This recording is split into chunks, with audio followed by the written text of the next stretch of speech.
Good day, viewers, and welcome to today's Sport Wrap Show. I am your host, Brian Monango, unpacking the latest sports news. Well, there is a lot going on. There is a lot to talk about. But personally, my focus is on the Premier League transfers that are happening, where we are seeing that players are leaving and certain players still want to stay at their old clubs, with the likes of Luka Modric, who got a lucrative offer from the Saudi Arabian sides, and he decided, nope, he's penning down another season with Real Madrid.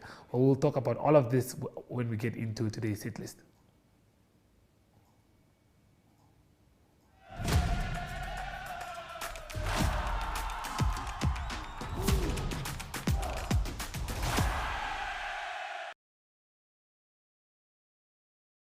Submitted the first bid this week. According to Football Magazine, SuperSport United will officially send the first bid to Jwaneng Galaxy before the end of the week. Wendell Rudath is considered an important player for Jwaneng Galaxy FC. They will not let him go for anything less than $850,000. Well, the stats that he has at Jwaneng FC are 15 goals in 16 games in the 2021-2022 season, 16 goals in 26 games in the 2022-2023 season, and 3 CAF goals in the Champions 3 goals in the CAF Champions League, that is. So definitely a player to be on the lookout for.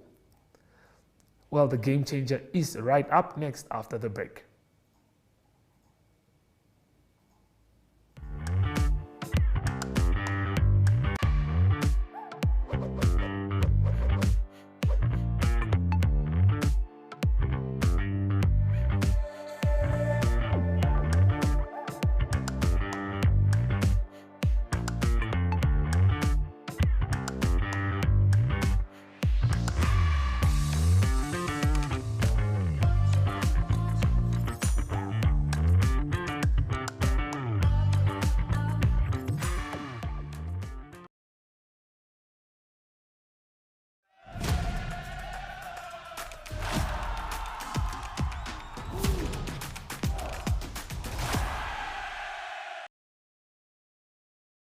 Angola gives us an update on what he has been busy with as of late. We have Limba Mupatami, who joins him for a short interview, so please do enjoy.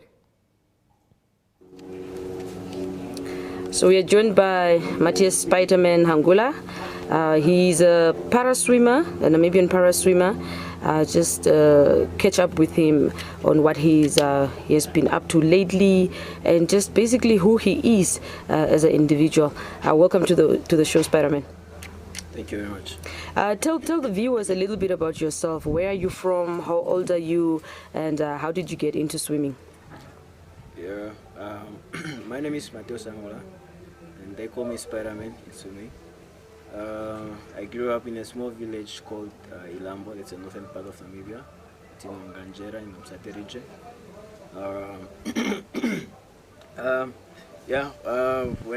When I grew up in a certain school of physically disabled people. It's again in Namulenge, Msate region, and that's where I started doing a little bit of swimming with my friends and stuff.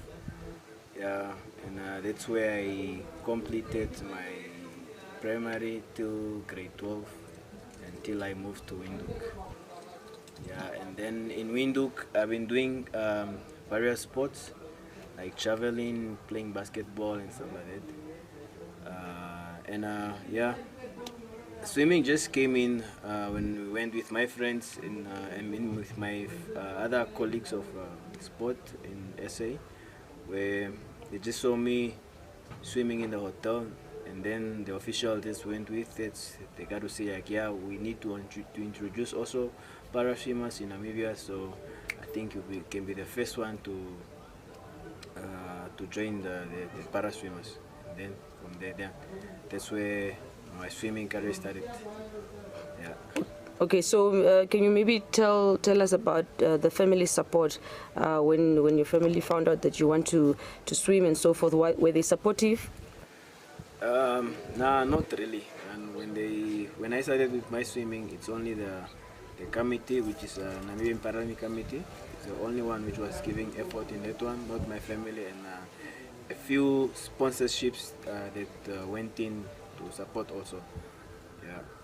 Okay, so last month, if I'm not mistaken, you were competing in South Africa.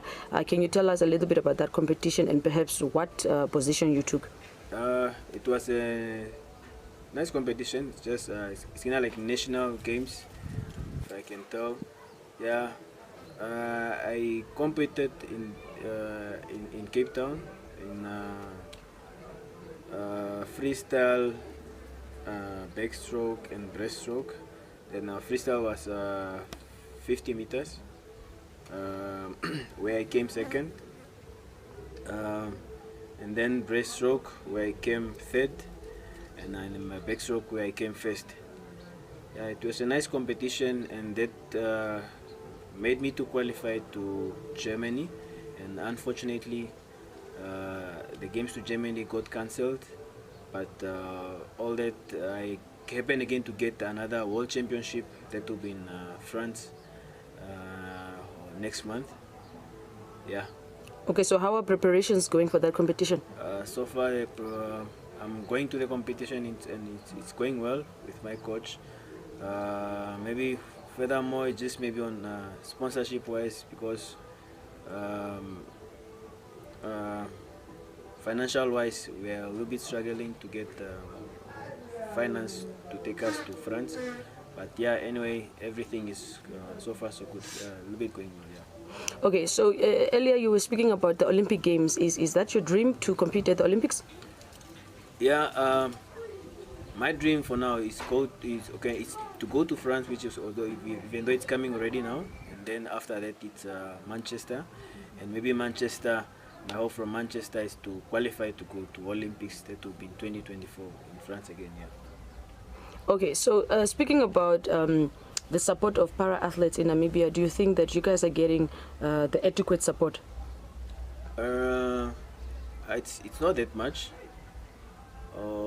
That support, it only comes maybe when, let me say, when we have competitions, when maybe we can happen that just happen to get maybe like a little bit of pocket money. That's all. And yeah, with support, it's not really there. Okay. Like from sponsorship wise, I know like maybe I don't know whether it's maybe of the economy which is going down, or people are not coming on board or something. But yeah, it's not that. Okay, so Spider-Man, I understand that you studied at VTC. Maybe you can tell us a bit about that. VTC, I went there in 2017, where I studied electrical general, where I did my level 1 and level 2 and then level 3. Even though my level 3 I didn't complete it, I left one subject that hopefully I'll be doing it maybe in June to supplement on that one, and maybe try to search for a job. And yeah. Okay, but even though you're not qualified yet, you still do certain work here and there? For now, it just okay. I run a small tuck shop just for a living, and maybe if my friends that we did the same course with, if they happen to have a tender somewhere, they can also call me or invite me to go work with them. Yeah. Okay, but why did you specifically decide to study that? Electrical? Yeah. When I was young, I really like. I used to fix these small radios, but that's electronics, yeah. But later on, one of my friends introduced me to electricity, like the high voltage ones. So then I decided, like, no, I cannot. Even though I cannot judge my personality, because yeah, maybe I'm physically challenged, I cannot do those works. So I said to myself, nah, no, everything is possible in life. So let me try to go for this one. Yeah. Okay, so one day, if perhaps you leave swimming, how do you want people to remember you? To remember me, maybe I can try to do this. Maybe I can implement an academy of swimming, and yeah. Okay, so maybe any message for para swimmers that are out there, para athletes that are out there, people who feel like if they have a disability they cannot do something. What would your message be? My message to them, just like in life, nothing is impossible. So if you feel like doing something, just give everything in God's hands and concentrate on what you are doing. And I wish you all the best in it. Thank you so much, Spider. Sure.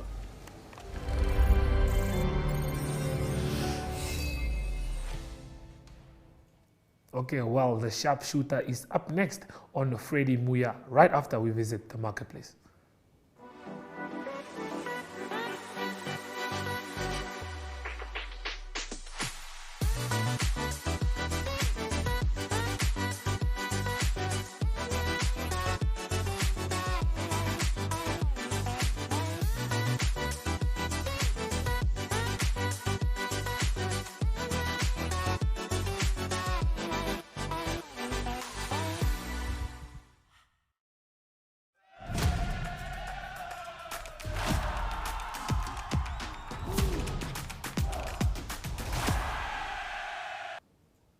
Well, Freddie Mwiya is known for his administrative role, but no one knows that he actually loves sports, and he has been around since an early age. Coming from a family that loves sports, Mwiya tells us about his journey as a karate fighting person, if I should say so myself. Please do enjoy the video. Well, Mr. Mwiya, a lot of people know you from executive positions and all that, but little do they know in terms of your sport career. We are here to speak about that today, where it all started and all. So can you just tell us about that? Thank you for this opportunity. I'll start, the background. My father was a sports lover. He was playing, football on the left side, especially when he was still a policeman. And as he was also retiring, he also did part of boxing. So you need to know. So he was very so he was a sports person. Very passionate about sport. He was a very passionate person about sport. Yeah, I may say, okay, my mom, she was a man of the kitchen, a woman of the kitchen. Yeah, but when I grew up, immediately when I first started my primary school, I first started playing soccer. Every child growing in the rural areas, football was the only game that you could do. But neither did I know that I had another talent. But as I grew up, at that time I was around about 9 years. Yeah, by 9 years, I was introduced to the art of karate. By 9 years? By 9 years, to actually one of my cousin. He's late now, so he was a school teacher. So we started training karate in the villages. But as time goes on, I went to a formal school of karate, by one gentleman, very well-known gentleman in the Zambezi region by then, was Sensei Joseph Sambi.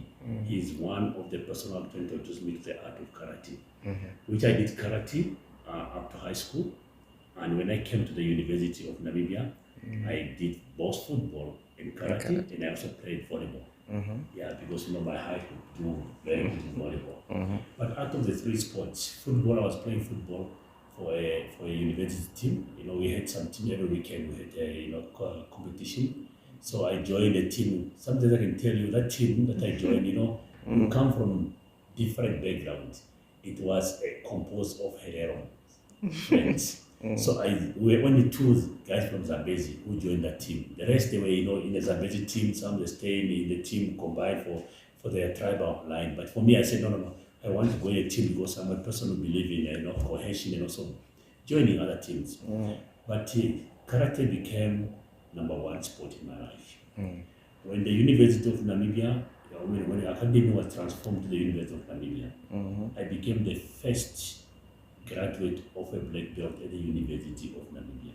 It was written in the history of the books. Even when they opened a country club, my name appeared at that time. It was in one of the magazines. The first black belt being produced by the University of Namibia. Even in the record of the university, I'm still the first black belt that was produced by UNAM. UNAM sent me during that given time to Cape Town for training sessions for a number of 2 years, where I did a lot of training every time, every holiday. The university would pay my cost. Then I had to travel back and forth. By 1995, again the very good news. I became one of the top karateka in mid-1995, where I was chosen by the first time for the national team. So, we have got people of color, we have got, white community. The dark community, I was the first person to be the national team among the dark community.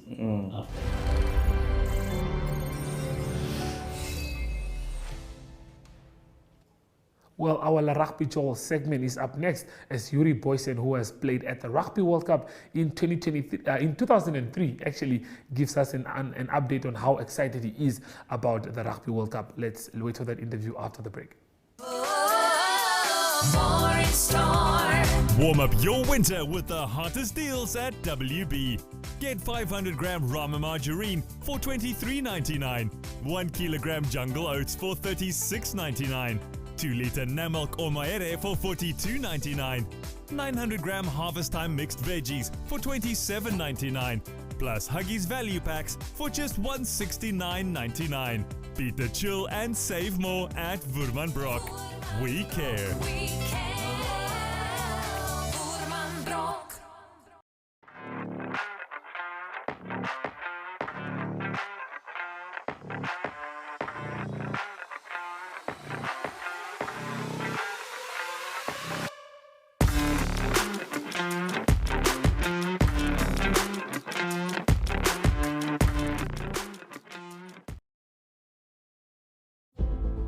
It takes heart and all the soul. A head stuck in the game. It takes every bone in your body, all the blood in your veins. And then more blood, and more sweat, more tears, all your hopes and your dreams. It takes conquering fears. It's late nights and weekends. 6 to 6s, 9 to 5s. It takes sacrifice and suffering every moment of our lives. It takes kick after kick, being kicked when you're down. It takes fighting for hours for inches of ground. It takes every last line out, every last second spent. It takes absolute devotion. It takes 100%.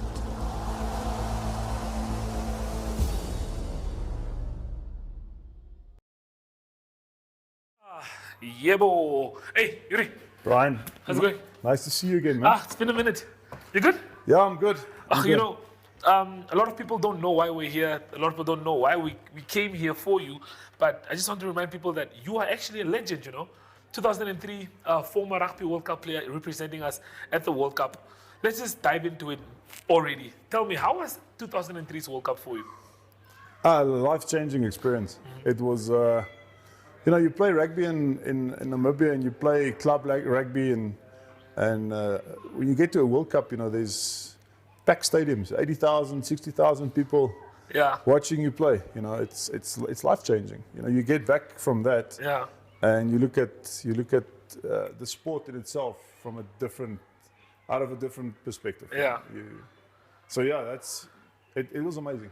Definitely. Okay, but look, the thing is, tough group we had going on there in 2003. I mean, we had Wallabies in the group, we had Ireland in the group, teams that were at the peaks at that point in time.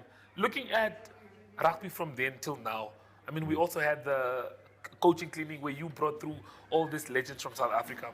But growth-wise for rugby in Namibia, how has it been looking? How has it been looking thus far for you? A lot of growth, Namibia has adopted, I think, the right way to explain it is to say, if you don't have the necessary funds to develop your sport, you adopt the situation where you send players to play at clubs, professional clubs, and they do the development for you. You know, because they've got the funding already, and since 2003, I can say a lot of that has happened. You know, we've got so many professional players abroad, playing in South Africa, in the local Currie Cup setup, and then playing in the European leagues, in France. We've got some players in the United States now playing. And with funding from their side, you know, they develop our players for us. It's like a small chicklet that, you know, they get adopted by the other hens. You know, I think that's kind of what we adopted here, and I think that works well for us. So, 2003, we were a complete amateur squad. I think there was 4 professional players within the squad of 30. Wow. Only 4. Which the rest were all club players, from local clubs. Wow, And I if never you- thought if- of that actually. Yeah, and if you take that from 2003 up to now, I mean, we're talking about 20 years now. Yeah. Within 20 years, the squad of 30 will most probably be consisting out of 80% professional players. 80% professional players. That makes a big difference. Huge. Because now you can compete. You can huge. actually Compete at the highest level. Yeah, you can compete. The players also that's professional. They are more likely to play and not be frightened to play. Yeah. This May, choose brand new. Choose drama and deceit. I'm very attracted to you. Oh. Would you be interested in having an affair? Choose fights and fallouts. I won, and that was right. I brought the heat. I mean, I'm gonna destroy you. Choose truth and discovery. I miss her every day. I see her every day. Choose fresh shows, series, and original entertainment. This May, choose brand new. Choose DSTV.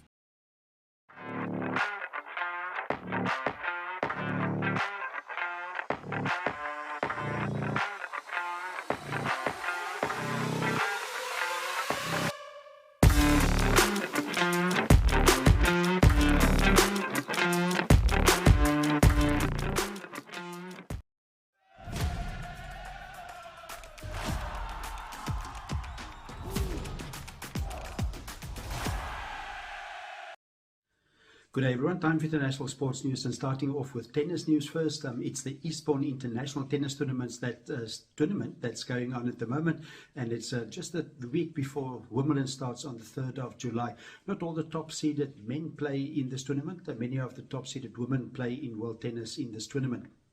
Number 3 seed is Jessica Pegula. She's from the United States. She's one of the favorites also at Wimbledon, and she had a good start to the tournament. She beat Qinwen Zheng by 6-3 and 6-4. Also Caroline Garcia, she's also through to the next round. Now, good news for Britain's number 1 player, that's Katie Boulter, and she's out. She lost to Croatia's Petra Matric, and the score there was 6-4 and 7-5. In the men's division, it's a round of 16 taking place, and number 1 and 2 seeds still in the tournament, both of the United States of America. It is Taylor Fritz of the United States. He's number 1 seed, and Taylor Paul, he's the number 2 seed in this tournament. Top players in the world like Carlos Alcaraz, Daniel Medvedev and Holger Rune not playing in this tournament, and they will be in action on the 3rd of July, starting with Wimbledon. Continuing with soccer news, it's still transfer news, and it's a news coming in from West Ham, is that they declined the offer from Manchester City that was to buy Declan Rice for £90 million. That is news coming in from the transfer window, and that probably opens the door for Arsenal. They still have to make their third bid. It is West Ham that earlier said that they want £100 million for Declan Rice. He's the England international, also their captain. And Arsenal will probably get close to 100 million, if not exactly 100 million, to try and get Declan Rice to strengthen their midfield.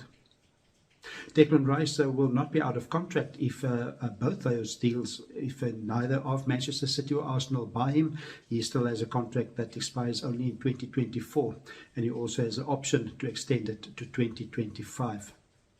Manchester City did confirm to sign another midfielder. He's from Croatia. It is Mateo Kovacic, and he is the Croatian international, and he was bought from Chelsea for €25 million. And to conclude today's international sports news, it is cricket news, and it is England and Wales cricket that have to address a damning report, and that was related to discrimination, related to racism and sexism in the cricket. And that is on all levels of cricket. It's not only in club cricket, it is also apparently at the highest level, also in the change room of the England national cricket team. And according to the Independent Commission of Inquiry, they compiled a report, and that was evidence taken from 4,000 respondents, and that is cricket players from club cricket up to the national level. That's on the eve of the second Ashes test that this report came out, and the captain of the men's team, that is Ben Stokes, said that he is deeply sorry about the report, and said England cricket specifically should go further and be more inclusive and diverse. That's international sports news for today. Hope you have a great sport day, and we talk again international sport tomorrow. Goodbye.